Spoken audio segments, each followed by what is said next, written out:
Parliament సమావేశాలు పూర్తయిన తరువాత ప్రధాని కార్యాలయంలో మోదీని కలిసేందుకు ఇద్దరు చిన్నారులు వచ్చారు. హర్యానా గవర్నర్ బండారు దత్తాత్రేయ తమ ఇద్దరి మనవరాళ్లను మోదీకి పరిచయం చేశారు.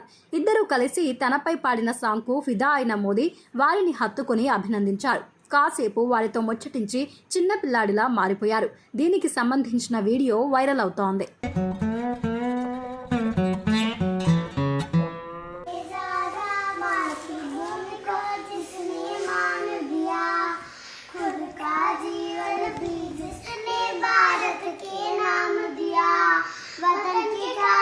दीपक बनकर खुद को जला दिया, शब्द ही नहीं जो इनका शुक्रिया करे, हाथ जोड़ मोदी जी को वंदन करे। जय हिंद।